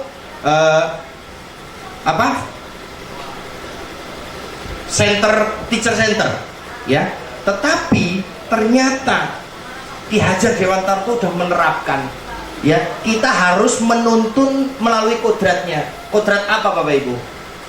Kodrat alam, fisik anak, ekonomi anak, keadaan orang tua anak, kita harus ngikutin. Makanya di kurikulum Merdeka itu ada namanya penilaian menurut kemampuan siswa, ya. Ya, kita bukan membedakan, oh ini yang bodoh di sini, oh ini yang sedang di sini, ini yang pintar di sini. Bukan seperti itu membedakannya, ya. Tetapi mungkin sambil bermain, coba kamu Jak, 2 tambah 3 berapa? masih mikir. Kita kesini 2 tambah 3 rebutan semua. Nah itu cara. Jadi kita dengan diri kita menyampaikan ke anak-anak kita itu, oh ini si Rudi ini kurang nih. Berarti kita jangan memberikan soal kepada Rudi itu seperti si Novi yang orangnya ranking 1 gitu maksudnya. Di kurikulum Merdeka. Seperti itu. Ya, jadi bukan langsung membeda-bedakan. Bahkan kita ini memang ya agak susah lah, agak sulit kita mengikuti administrasi tentang kurikulum Merdeka, tapi ternyata ketika kita terapkan Bapak Ibu nyaman, ya kita lebih dekat. Apalagi ikut guru penggerak. Mungkin Bapak Ibu kalau nengok saya ini entah lucu entah apa, tapi saya ini galak Bapak Ibu. Mungkin di sini yang bisa tahu ya Ibu Sulastri, karena sama satu sekolah Pak Soekarno, saya galak Bu. Semenjak ngikut kegiatan CGP, macam ada tambah 1 malaikat, malaikat kan ada 10 ya, ada tambah 1 malaikat jadi 11 malaikat CGP. Jadi ketika kita mau marah Bu, padahal kan laptop tidak bisa menilai kita. Benar Bu, ini printing. Laptop ini tidak bisa menilai kita. Kita sambil ngerjakan tugas di laptop, tahu-tahu ada anak berisik nih, rame apa segala, kita teriak-teriak tuh, kok enggak pas yang kita isi. Ini benar dari dalam hati, dan itu banyak sekali pengakuan dari rekan-rekan yang lain, ya. Selanjutnya Bapak Ibu, maka pendidikan hanya mampu menuntun tumbuh kembangnya kekuatan kodrat yang dimiliki anak tanpa adanya paksaan, ancaman, agar dapat memperbaiki karakter dan tumbuhnya kekuatan kodrat. Tadi udah disinggung juga tentang bullying, tentang perundungan. Ketika kita memaksa kepada anak, ya, ancaman kepada anak, hakikatnya kita juga membuli anak-anak kita. Bukan hanya anak murid, anak, kalau kita bentak-bentak anak kandung kita juga sama aja membuli ternyata itu. Ya, karena kemarin pernah ngikutin pelatihan yang di SMK, ya. Jangan kira kalian dilarang membuli antara siswa. Ternyata tidak ada aturan di situ dilarang membuli guru kepada siswa. Seolah-olah bully itu yang dilakukan siswa kepada siswa, ya, bukan guru kepada siswa. Kadang guru itu membuli Bu, tanpa kita sadari Bapak Ibu sekalian, ya, dengan hukuman, dengan kita menjemur anak dan lain sebagainya gitu, ya. Baik Bapak Ibu, jadi budaya positif yang kita ketahui yaitu untuk menjadikan sekolah sebagai rumah yang nyaman, aman, bermakna bagi murid diperlukan budaya positif yang menjadi kebiasaan-kebiasaan baik berupa sikap, perbuatan, dan segala untuk kegiatan yang dilakukan oleh warga sekolah, sehingga karakter anak akan terbentuk dengan baik dan potensi anak akan tumbuh dan berkembang secara optimal. Jadi kita guru bukan memberi contoh, bukan menyuruh contohan kepada siswa, tetapi kita menjadi teladan. Kita yang melakukan dulu, ya. Contoh, kita marah-marah nih, ngapa kamu udah pakai sepatu? Ini kecil ya, basah Pak, harusnya izin. Tanpa kita sadari, ketika kita dari kantor ke kamar mandi pakai sendal, itu juga sudah menyalahi kebijakan kita yang kita sampaikan, ya. Itu karena kadang kita negur anak-anak, ngapa kamu kok sepatunya dilepas mau ke WC, kita marah. Tetapi kita tidak sadar kadang kita pakai sendal dan lain sebagainya. Topi ketika upacara anak-anak dihukum, kita enggak. Atau mungkin ada peraturan kali ya untuk guru-guru pakai topi atau enggak gitu kan. Ini kita tanpa kita sadari seperti itu Bapak Ibu, ya. Baik, di sini ada konsep inti, ada banyak sekali, mudah-mudahan nyampe. Saya mohon waktunya sampai jam 10. Di sini yang pertama tentang disiplin positif, kemudian nilai-nilai kebajikan, teori motivasi perilaku manusia, keyakinan kelas, kebutuhan dasar manusia, 5 posisi kontrol, dan segitiga restitusi. Nah, nanti izin Bapak Ibu, barangkali menarik tidak menarik, nanti saya share di grup materi ini. Ya, yang pertama tentang disiplin positif. Ada pertanyaan lagi. Ketika kita mendengar kata disiplin, apa yang terbayang di benak Bapak Ibu? Apa yang terlintas? Maaf ya, terlintas nih kurang strip, terlindas kalau di pikiran Bapak Ibu, ya. Kira-kira apa nih? Disiplin. Patuh terhadap aturan, tidak melanggar, datang tepat waktu, benar. Ya, kita berpikirnya seperti itu. Tetapi dalam disiplin positif ini kira-kira apa? Nah, ternyata disiplin itu artinya belajar. Ya, dari kata Latin ternyata. Apa yang dimaksud? Kebanyakan orang akan menghubungkan kata disiplin itu dengan tata tertib. Tadi yang diucapkan, teratur, patuh terhadap peraturan, juga sering dihubungkan dengan hukuman. Padahal itu sungguh berbeda, karena belajar tentang disiplin positif ini tidak harus dengan memberikan hukuman. Murid yang memiliki disiplin positif akan memiliki motivasi internal. Ini yang selalu saya ulang-ulang Bapak Ibu, ya. Internal itu dari dalam diri kita masing-masing, dari siswa. Dan kebanyakan siswa itu disiplin karena dari eksternal, karena dari aturan. Maksudnya gini Bapak Ibu, berarti anak-anak ini kita bebaskan dengan aturan? Bukan. Bagaimana biar anak itu dari kesadaran, baik ada aturan atau tidak ada aturan, bisa disiplin. Ya, tanpa ada aturan sudah disiplin, apalagi ada aturan Bapak Ibu. Nah, ini salah satu nilai kebajikan kita, budaya positif kita di sekolah. Konsep yang kedua adalah nilai-nilai kebajikan. Ya, nilai-nilai kebajikan adalah sifat-sifat positif manusia yang merupakan tujuan mulia yang ingin dicapai setiap individu. Nilai-nilai tersebut bersifat universal dan lintas bahasa, suku, bangsa, agama maupun latar belakang.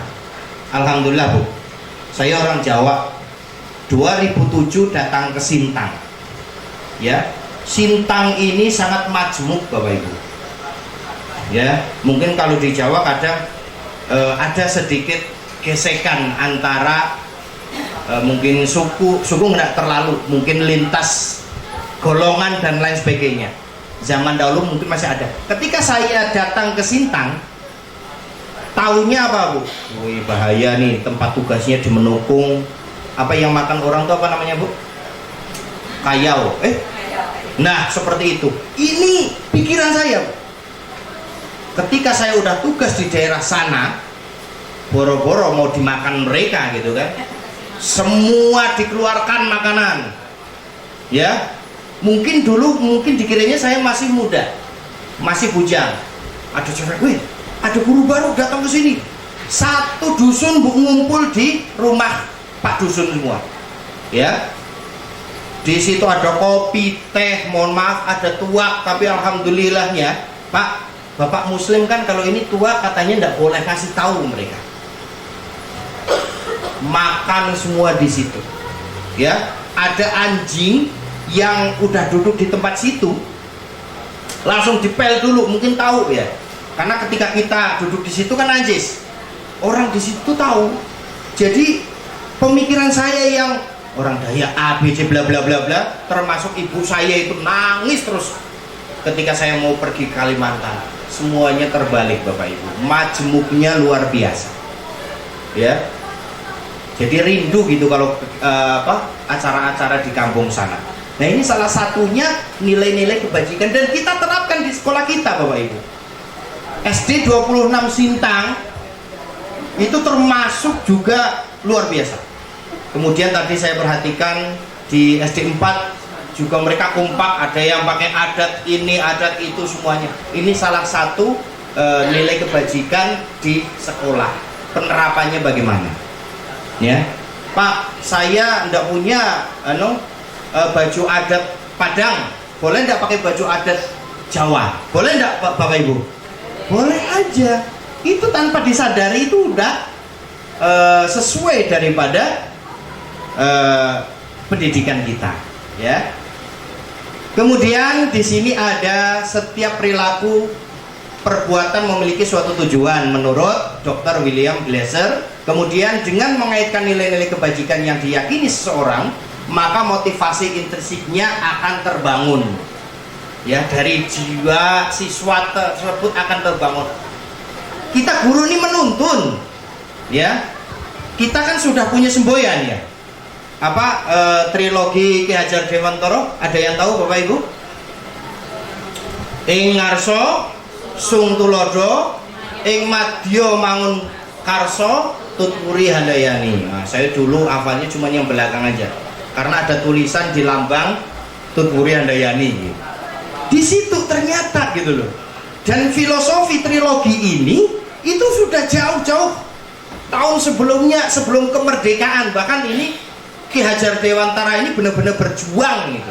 Udah diasingkan ke sana, dipenjara ke sana untuk pendidikan yang kita rasakan. Mudah-mudahan di tahun ini di kurikulum merdeka ini bisa terrealisasi lagi penerapan filosofi Ki Hajar Dewantara. Selanjutnya tentang teori motivasi perilaku manusia. Nah, di sini Bapak Ibu, ini yang banyak penting semua. Untuk menghindari ketidaknyamanan atau hukuman. Nah, ini termasuk motivasi eksternal dari luar, ya, menghindari hukuman. Apa yang akan terjadi apabila saya tidak melakukannya? Kira-kira apa, Bu? Mendapat hukuman. Yang kedua, untuk mendapatkan imbalan dari orang lain atau institusi. Ini juga dari eksternal, ya. Jadi kalau kita ibadah Bapak Ibu, kalau yang muslim ini, aku mau sholat biar dipuji orang, ya kan? Biar dipuji orang. Atau kita berpikiran yang nomor satu, kalau saya tidak sholat berarti nanti saya dapat dosa. Ini juga dari eksternal ini.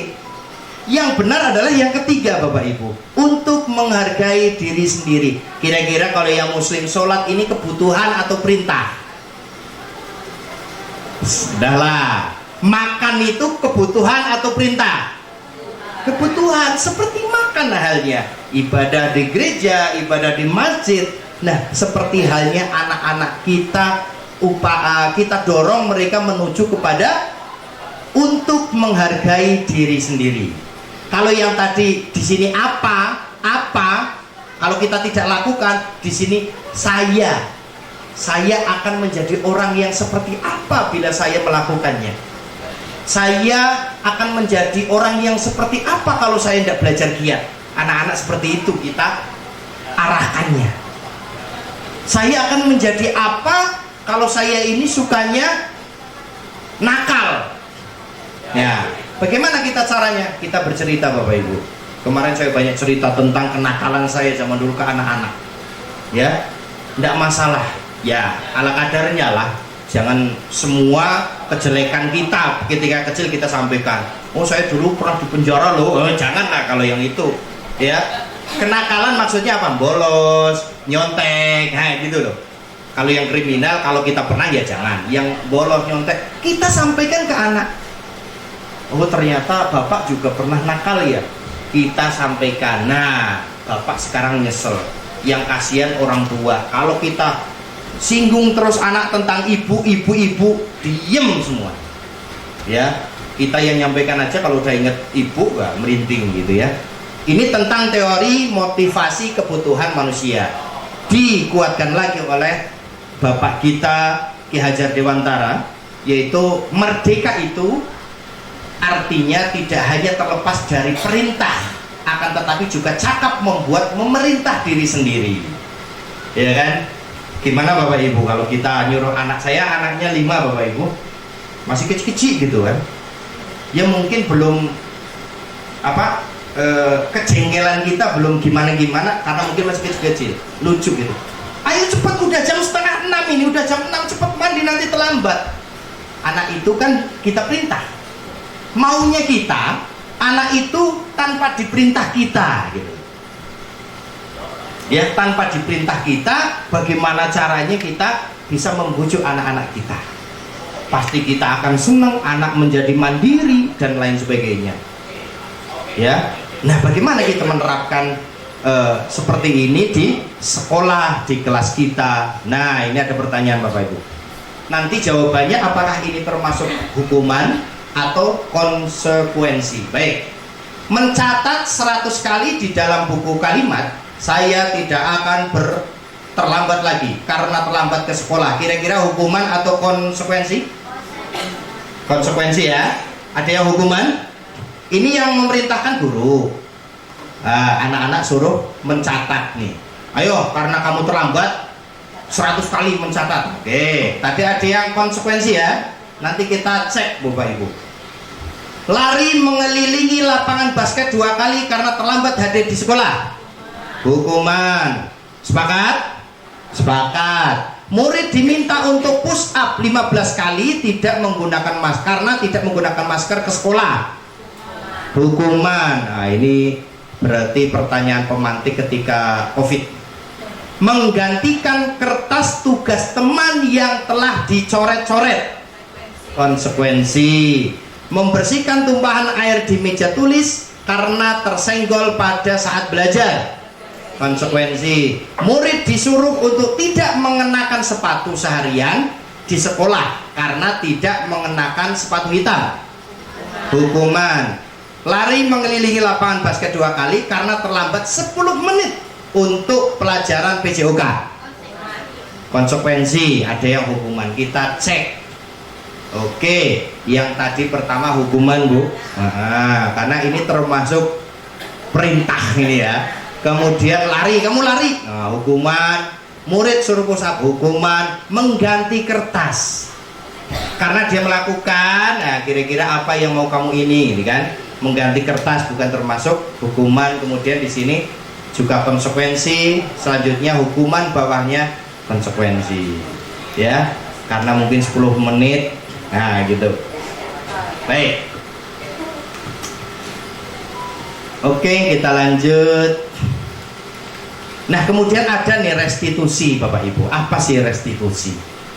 Restitusi di sini adalah proses menciptakan kondisi bagi murid untuk memperbaiki kesalahan mereka sehingga mereka bisa kembali pada kelompok mereka. Maksudnya Bapak Ibu, ketika ada anak salah, tanpa kita kasih hukuman, tanpa kita kasih kebijakan yang lain, maksudnya ini agar anak-anak bisa merubah kenakalannya secara pribadi. Ya, nanti akan dibahas di slide berikutnya. Ada 9 ciri-ciri Bapak Ibu. Yang pertama, bukan untuk menembus kesalahan, memperbaiki hubungan. Nah, tawaran bukan paksaan. Kamu karena melanggar nih maunya apa nih gitu. Ini restitusi. Kamu kan udah melanggar nih, kamu apa? Saya sudah melakukan Bu hal seperti itu, tapi masih bandel, masih lagi ciri-ciri lagi. Ya, bukannya Pak Zainul, Pak Zain ngomong di depan ini udah berhasil. Belum Bapak Ibu. Kita sama-sama. Tapi bukan maksudnya karena saya belum berhasil saya malu nyampaikan ke guru-guru. Nanti kita sharing. Pak Zain coba caranya seperti ini. Nah, kemudian restitusi menuntun anak untuk melihat ke dalam diri kita, mencari kebutuhan dasar. Kemudian restitusi diri salah satu cara yang terbaik untuk dalam mencari solusi permasalahan yang terjadi pada anak-anak kita. Kemudian karakter bukan tindakan, ya. Jadi karakter mungkin kejujuran maksudnya Bapak Ibu. Kalau anak ini bisa jujur, saya itu nanya Bapak Ibu, kemarin saya nangkap anak yang lagi ngelim, kebetulan bukan anak-anak kita. Ya, kebetulan masih sore. Ada sih memang yang ada lulus dari SD kita, ngelim, tapi bukan yang masih siswa. Saya tanya, Pak Guru kemarin nanya, Pak Guru kemarin nangkap yang ngelim. Mungkin kawan-kawan kalian, siapa yang pernah ngelim? Alhamdulillah ada yang ngaku. Ya kan? Kan pernah. Nah, saat itu kita kasih tahu bahaya ngelim, bahaya merokok dan lain sebagainya. Ini salah satu keyakinan, kesepakatan di kelas. Berpakaian yang rapi sesuai aturan sekolah. Ya, nanti kita kebijakan dengan siswa nih, kalau nggak rapi mau ngapa gitu ya. Nah, kemudian keluar masuk kelas dengan izin dari guru. Murid saya jujur Bapak Ibu, saya termasuk garang, tetapi ada yang mau kencing itu tiba-tiba keluar. Kalau kencing sih enggak, meludah. Ya biasanya anak tuh meludah tanpa izin gitu. Itu masih ada. Padahal kita udah buat gini. Ya tentunya kita menuntun, kita mengingatkan kepada anak-anak kita. Kemudian empatnya saling menghargai. Nah itu menghindari bully. Nah, nanti mungkin dari Bapak Ibu kita bisa dibantu apa tuh nyanyi anti bullying ya Bu. Nah, Ibu bisa kan Bu ya? Tidak apa. Kemudian menerapkan protokol kesehatan di sekolah, nah, ya kan? Contohnya apa ya? Mungkin kalau yang sakit atau apa pakai masker, ya kan? Kemarin Bapak Ibu pengalaman saya ada anak seperti kena DBD, tapi bukan sih. Tapi udah lemes bener, saya suruh pulang dan lain sebagainya. Nah ini kemudian disiplin waktu ya, disiplin waktu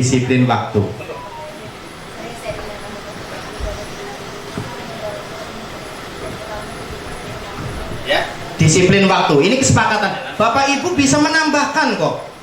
Apa nih kesepakatan kelas ya? Jadi maksudnya ada, oh ini setiap hari kita pindah tempat duduk, setiap minggu kita merubah metode belajar, tempat duduknya dan lain sebagainya. Kita setiap minggu sekali, mungkin hari Sabtu atau hari apa? Ya, siap.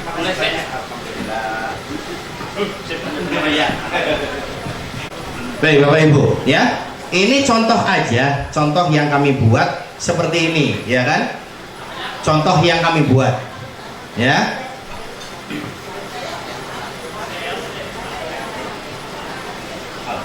Nah, di sini Bapak Ibu, ini tadi tentang peraturan dan keyakinan kelas. Di sini ada selalu kembalikan buku ke tempatnya. Kira-kira apa Bapak Ibu keyakinan kelasnya? Ini contoh ya. Selalu kembalikan buku ke tempatnya. Mungkin biar apa? Kerapian. Nah, itu salah satunya. Kemudian yang kedua, dilarang mengganggu orang lain. Kira-kira apa? Kalau tadi kan yang saya buat saling menghormati. Kira-kira kalau dilarang mengganggu orang lain ini bisa enggak? Saling menghormati, saling menyayangi ya. Nah, di dalam kelas hadir di sekolah 15 menit sebelum pembelajaran dimulai. Disiplin. Dilarang menggunakan narkoba. Sayang dengan kesehatan. Bergantian atau menunggu giliran. Disiplin, antri ya kan. Gunakan masker. Menyayangi kesehatan. Jangan berlari di kelas atau koridor. Kenyamanan Bu, bener dah? Bener, keselamatan juga bisa ya, keselamatan biar tidak jatuh ya Bu ya.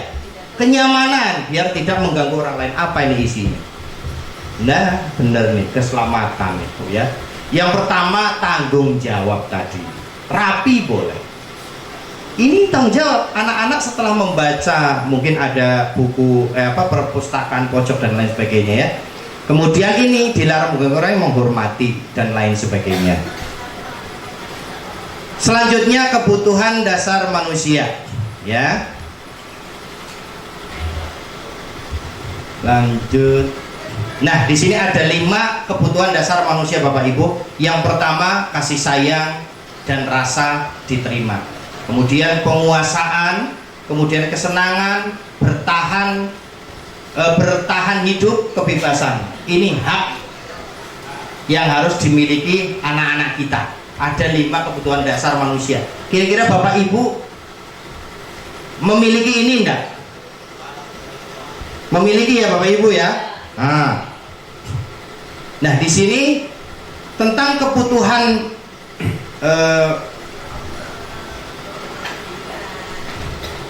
bertahan hidup ya. Ini bersifat fisiologis untuk bertahan hidup, misalnya kesehatan, rumah, pangan, sandang, makanan. Ini kebutuhan kita. Kemudian kebutuhan untuk mencintai dan memiliki meliputi kebutuhan anak, kebutuhan akan hubungan dan koneksi sosial, kebutuhan untuk memberi dan menerima kasih sayang. Ini tentang kasih sayang. Kebutuhan ini berhubungan dengan kekuatan untuk mencapai sesuatu, menjadi kompeten, menjadi terampil, diakui atas prestasi dan keterampilan. Apa kira-kira? Penguasaan. Kemudian kebutuhan untuk bebas, ya, ini kesenangan. Dan kebutuhan akan kesenangan adalah kebutuhan untuk mencari kesenangan, bermain dan tertawa. Ada contohnya di belakang Bapak Ibu. Nah, ini contoh Bagas. Kira-kira nanti Bapak Ibu bisa kesenangan, kasih sayang, kebutuhan hidup, penguasaan, kebebasan. Kira-kira Bapak Ibu pilih apa? Aku merasa bangga dan keren. Kira-kira kebebasan, penguasaan, kasih sayang, atau kebutuhan hidup? Aku merasa bangga dan keren, kira-kira. Hah? Penguasaan, boleh. Biar bisa jalan-jalan naik mobil sama temanku, berarti maksudnya udah bisa nyupir kali ya. Kesenangan, menyetir mobil itu seru. Nah, kesenangan kita cek ya. Nah, yang ini tadi penguasaan, bener ya, merasa bangga dan keren. Kemudian ini kasih sayang, biar bisa jalan-jalan naik mobil sama temanku, ternyata kasih sayang dan rasa diterima. Menyetir mobil itu seru, kesenangan. Nah ini. Kemudian ada 5 kontrol. Nah ini agak panjang sedikit, saya kebut saja. Ada 5 kontrol posisi kita Bapak Ibu. Posisi kita. Yang pertama adalah penghukum, yang kedua pembuat rasa bersalah, teman, pemantau dan manajer. Apa sih? Yang pertama tadi penghukum, yaitu bisa menggunakan hukuman fisik. Ini langsung ke contohnya. Contoh guru, ada kalimat-kalimat yang ini Bu. Kalau kita sebagai penghukum, guru yang menerapkan posisi penghukum akan berkata, patuhi aturan saya, atau awas. Nah, kamu selalu saja salah, penghukum nih. Selalu pasti, selalu yang terakhir selesai. Kalimat-kalimat seperti itu. Kita sebagai penghukum, guru seperti ini senantiasa percaya hanya ada satu cara agar pembelajaran bisa berhasil, yaitu dengan cara dia sendiri, penghukum. Kemudian pembuat rasa bersalah, kata-katanya seperti ini, ibu sangat kecewa sekali dengan kamu. Anak-anak ini langsung, aduh, iya gitu ya. Berapa kali bapak harus memberitahu kamu ya? Salah kan anaknya kan? Ada kalimat-kalimat, kamu nih ngeyel terus, setiap hari nakalin anak. Nah, gimana coba kalau orang tua kamu tahu kamu berbuat begini, merasa berbuat salah. Dan ini juga salah satu posisi yang negatif kita sebagai guru, diterapkan kepada siswa kita. Saya pernah melakukan Bapak Ibu, sering kata-kata seperti ini. Kok seperti apa nih, orang CGP ini, orang guru penggerak yang buat soal macam ucapan kita diambil gitu loh. Ternyata memang hampir mayoritas kita mengucapkan seperti ini. Di posisi ini murid akan memiliki penilaian diri yang buruk tentang diri mereka. Ya, murid merasa tidak berharga. Lanjut, tentang teman. Nah, teman ini ada 2 sudut pandang. Bisa kita benar positif, bisa juga negatif. Kalimatnya apa? Ayo bantulah demi bapak ya. Maksudnya gimana? Kita ini udah pusing nih Bu, udah marah-marah terus nih Bu. Akhirnya kita sama anak jadikan murid kita, ayolah jangan nakal lagi Pak Guru ini udah capek bener nih gitu loh. Gimana cara ngurus kalian? Nah contohnya seperti itu. Itu kata-kata teman nih, kita jadi teman. Ayo ingat, tidak bantuan bapak selama ini. Nah kita meminta belas kasihan kepada kalian. Udah inget kok, kalian tuh nakal sebenarnya, tidak mau belajar, tapi nilai kalian coba ditengok. di rapot bagus-bagus kan? Nah, itu salah satu kata-kata motivasi juga seperti itu. Itu bisa negatif, tergantung sudut pandangnya, bisa juga positif. Ya, ya sudah, kali ini tidak apa-apa, nanti ibu bantu bereskan. Nah, bereskan apa? Ini mungkin biasanya kalau kelas-kelas sekolah-sekolah SMA apa mungkin banyak kalimat-kalimat seperti ini. Ya. Selanjutnya kita sebagai pemantau. Ya, pemantau itu ketika ada guru melakukan hal sesuatu yang di depan tadi, kita ini pemantau. Ya, bagaimana perkataannya, peraturannya apa? Biasanya kan ada guru mungkin melakukan kesalahan, yang kemarin ada yang sampai didenda sampai 50 juta gitu kan, gara-gara ngapa itu ya? Kemudian apa yang telah kamu lakukan, sanksi atau konsekuensinya apa? Pemantau itu bisa ke kawan, rekan guru, dan juga kita bisa kepada siswa kita. Ya, kita memberi arahan. Oke, kemudian yang terakhir ini manajer. Nah, manajer ini yang sepatutnya selalu kita gunakan. Guru akan mengucapkan seperti ini. Apa yang kita yakini? Apa yang kamu meyakinkan? Jika kamu meyakininya, apakah kamu bersedia memperbaiki? Jika kamu perbaiki ini, hal ini menunjukkan apa tentang dirimu? Apa rencana kamu untuk memperbaiki hal ini? Nah, kita mengajak. Jadi harapan guru itu siswa bisa menemukan solusinya sendiri. Kalau siswa itu diam, ya biasanya kalau siswa kita panggil Bapak Ibu takut. Ya, panggil kalau dipanggil nakal ke BP atau apa dan lain sebagainya, gitu ya.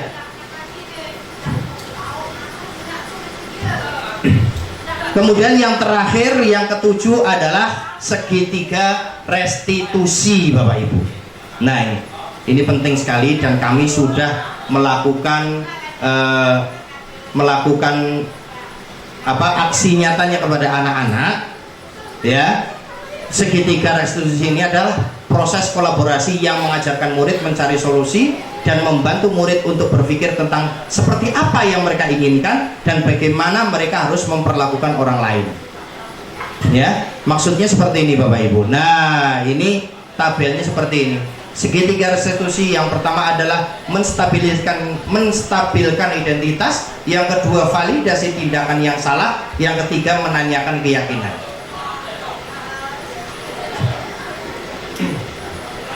Untuk membuat anak yang merasa gagal karena berbuat salah menjadi positif terhadap dirinya sendiri, menstabilkan identitas, ya. Nah, di sini berbuat salah itu hal yang manusiawi. Ini guru akan mengatakan gini, ada anak yang ngerokok umpamanya ya. Nah, ini kamu ngapain nak? Kok berbuat salah? Itulah Pak, saya dipanggil karena saya ngerokok umpamanya. Kita ada ucapan seperti ini, berbuat salah itu hal yang manusiawi, tidak ada manusia yang sempurna. Bapak Ibu juga pernah berbuat salah. Kita pasti bisa menyelesaikan permasalahan ini. Bapak Ibu tidak tertarik untuk mencari tahu siapa yang benar dan seterusnya Bapak Ibu. Jadi ketika kita ada, kan biasa ada anak lain, gimana tempat Ibu masih ada enggak anak yang lain kelas 1, bukan di kelas 6, juga sering ya, kami juga masih. Jadi kita panggil ketika kita, kamu ngapa kok nangis? Itu Pak, itu udah tengkar, nggak ada selesainya. Makanya kita tanya, ya. Bahkan ada kata-kata kalimat seperti ini, gimana udah istirahat belum? Lah, mungkin anak kan heran, kan aku di sini kan dipanggil mau dihukum, taunya kan gitu. Tahu-tahu kita pertanyaannya, udah jajan belum? Tadi pagi udah sarapan belum? Kamu sakit atau enggak gitu kan? Loh, kok malah baik si bapak sih ya? Berupaya anak akan berpikiran seperti itu. Kita tanya nih tentang menstabilkan identitas, apa yang terjadi. Jangan langsung kamu dikelahi terus. Dulu juga bapak pernah kelahi, tapi gimana caranya biar kamu tidak kelahi lagi? Dengan memvalidasi tindakan yang salah. Kita bukan menyalahkan, memvalidasi. Ya, kita gini, kira-kira yang kamu lakukan benar atau tidak? Anak-anak pasti akan menjawab tidak, akan melakukan perbuatan ini perbuatan yang salah. Ini memvalidasi. Kemudian yang selanjutnya adalah menanyakan keyakinan. Bagaimana caranya?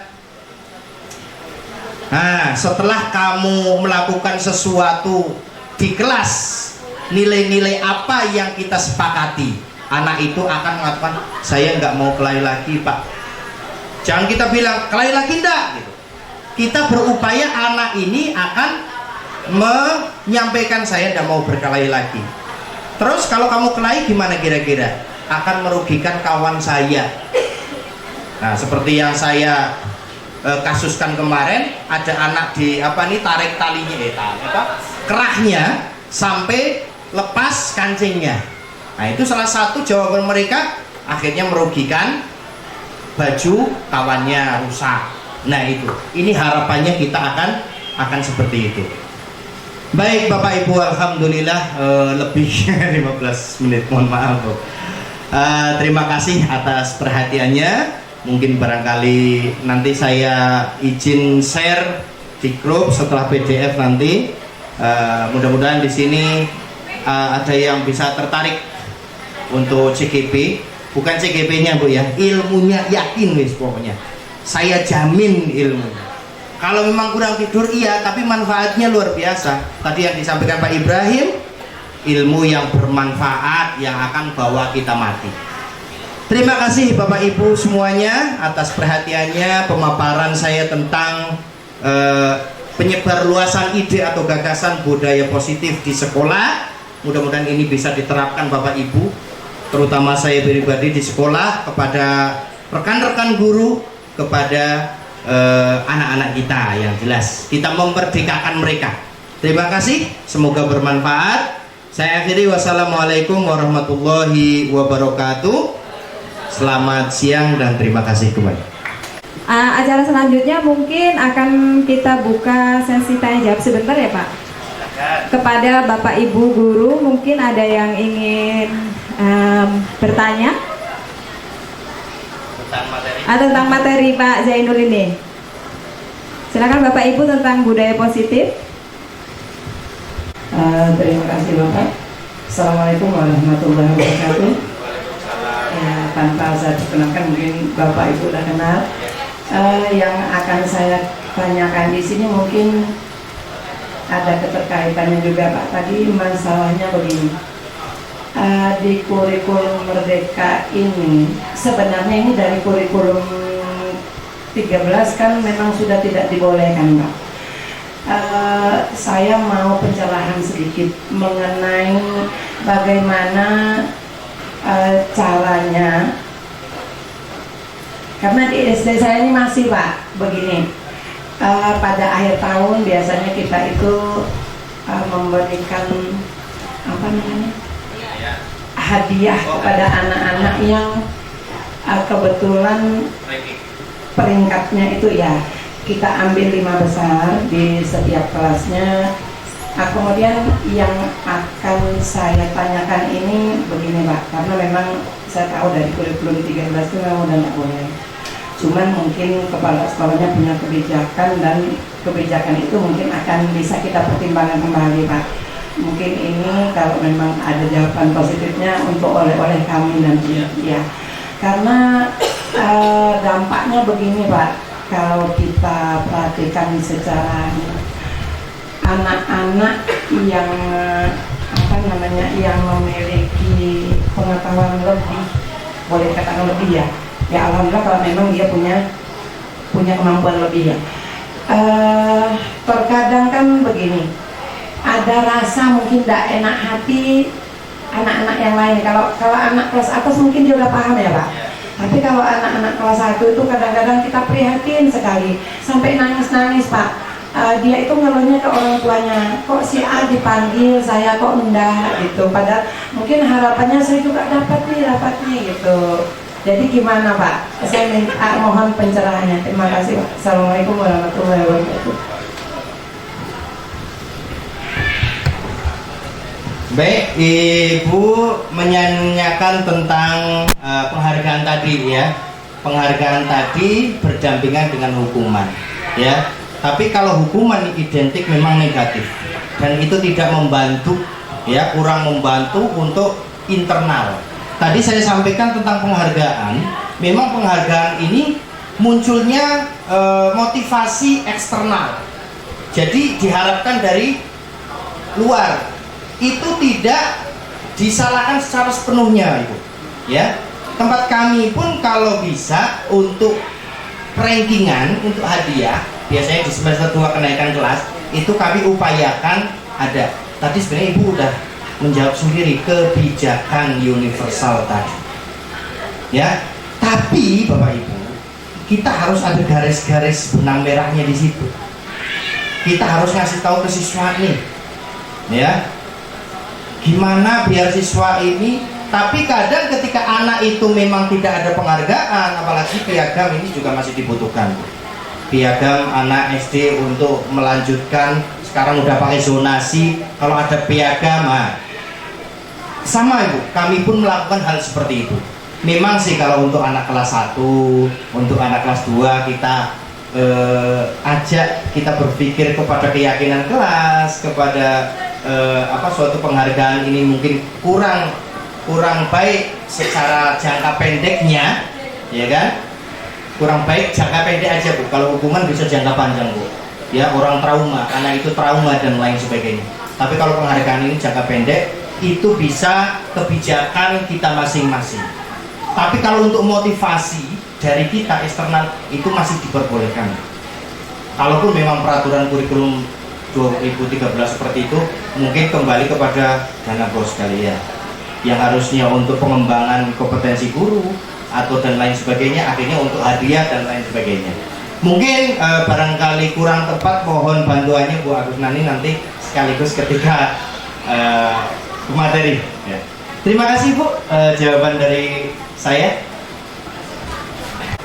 Selamat pagi, salam sejahtera buat kita semua. Ini mumpung pembahasan kita tentang apa tadi? Budaya positif ya. Jadi beberapa waktu terakhir saya di sekolah saya dari SD 24 Sintang nangani siswa yang spesial, Mas Jaino, nangani siswa yang istimewa. Jadi bukan istimewa dalam arti pintar ya, maksudnya istimewa dalam arti sedikit nakal gitu. Nah, ya tadi kan Mas Jaino ada jelasin kita harus udah apa tadi, udah istirahat belum gitu kan? Ya, betul. Dimanis-manisin gitu lah, padahal saya juga galak sebenarnya. Jadi yang pertama saya tanyakan waktu itu, ini gini, awalnya saya ceritain dulu. Dia ini pindahan, jadi siswa betul-betul spesial. Dia pindah ke situ itu karena dia spesial di sekolahnya yang lama. Jadi udah mutar-mutar ini dia. Nah, pertama yang saya tanyakan itu kalau dia masuk dalam 1 bulan itu saya hitung sampai 7 kali kadang-kadang dia ketemu saya. Jadi yang pertama saya tanyakan, tadi malam tidur jam berapa? Itu tone saya lembutkan, padahal saya nggak segitu lembutnya. Tadi malam tidurnya jam berapa nah? Gitu kan? Di rumah sama siapa nah? Ini dadanya itu masih gitu, masih dalam begitu, kadang-kadang sampai lepas tuh kerudung saya tuh, dia masih mau ninju gitu, masih di depan saya tuh. Nah, ini terulang dalam waktu 10 hari itu bisa 6 kali gitu. Jadi saya ini sharing ya, kita sharing ya. Kebetulan ini materinya ini, saya nggak pernah nanya di mana KKJ, saya nggak pernah ngomong, baru ini saya ngomong. Interest aja rasanya gitu. Nah jadi materi ini interest buat saya. Kebetulan saya ada special child yang seperti ini di sekolah saya. Jadi mohon kesimpulan saya tentang si anak ini, kesimpulan sementaranya, hipotesanya begini. Di rumah apakah kamu pernah, pertama saya tanya pernah bukan sering, pernah pukul sama ayah. Dia diam tuh, nggak ngaku. Ibu nggak marah, saya bilang. Kamu bilang aja nggak apa-apa. Dia bilang sering. Nah mungkin kemungkinan kompensasinya itu gitu.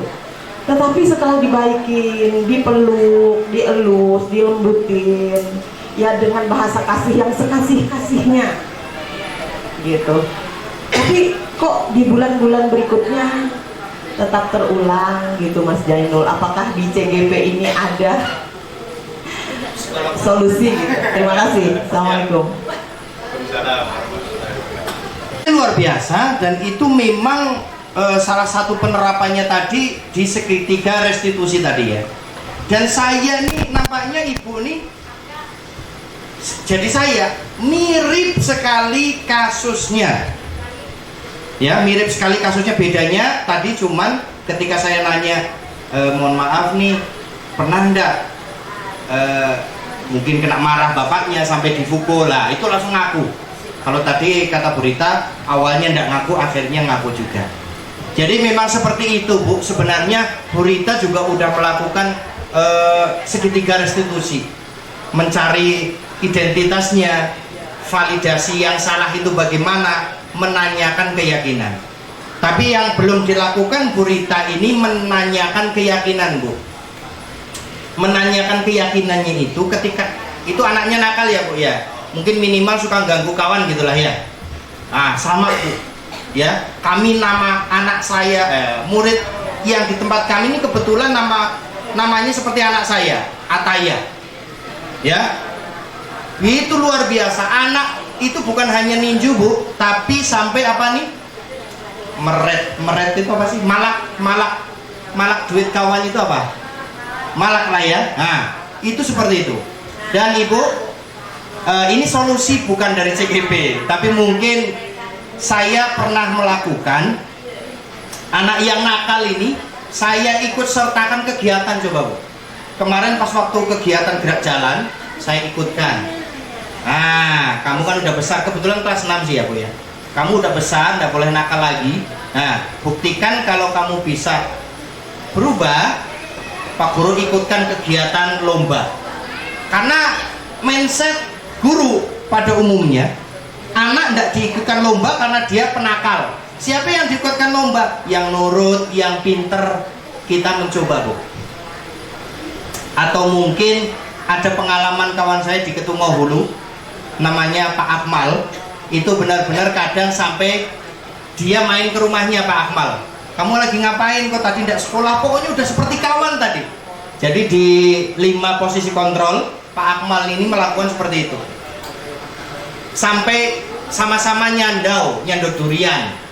Padahal maksud Pak Akmal ini cari, memang ketika anak seperti itu ya, guru ini benar-benar harus benar-benar mau-asesmen ya. Asesmen pertama, kita mencari keadaan orang tua, ekonomi, kita deketin sebenarnya ada apa sih. Pasti Bapak Ibu ada yang masih disembunyikan anak-anak, kita korek ya. Mungkin kalau murid saya itu kasusnya kurang lebih seperti itu ya, meret, malak ya, mungkin karena dikasih duit dari orang tua dan lain sebagainya. Ya itu tentunya kita solusinya musyawarah dengan kepala sekolah ataupun rekan-rekan guru. Kita bersama-sama, barangkali ada yang tahu dari guru-guru yang lain itu tentang keadaan siswa tersebut. Ya, itu memang bukan ABK, tetapi anak yang nakalnya luar biasa itu pasti ada. Ya mungkin salah satunya Ibu membuat keyakinan kelas, kalau kamu melakukan hal seperti itu kira-kira merugikan enggak untuk orang lain. Kalau kamu dirugikan sama orang lain, sama kawannya, mau enggak, seperti itu salah satunya. Yang udah Ibu lakukan sebenarnya udah semua itu, sampai dipeluk, sampai bahasanya itu halus bener gitu ya. Dan saya laki-laki, nah ini lagi masih latihan bahasa-bahasa halus. Kadang ceplos-ceplos nih keluar apa untuk menyalahkan ke siswa gitu ya. Nah, mungkin seperti itu Bu sedikitnya. Gimana Bu? Sip, terima kasih. Terima kasih. Terima kasih kami ucapkan kepada Bapak Ibu guru hebat yang telah menyaksikan video ini. sebagai tugas pada modul 1.4 aksi nyata tentang diseminasi budaya positif di sekolah. Semoga ini bermanfaat untuk kita semuanya. Saya juga mengucapkan terima kasih atas saran, dukungan, dan motivasi kepada seluruh pihak. Saya memohon saran dan kritik yang membangun agar saya bisa menerapkan lebih baik lagi budaya positif di sekolah saya. Sekali lagi terima kasih. Saya akhiri. Wassalamualaikum warahmatullahi wabarakatuh. Salam bahagia.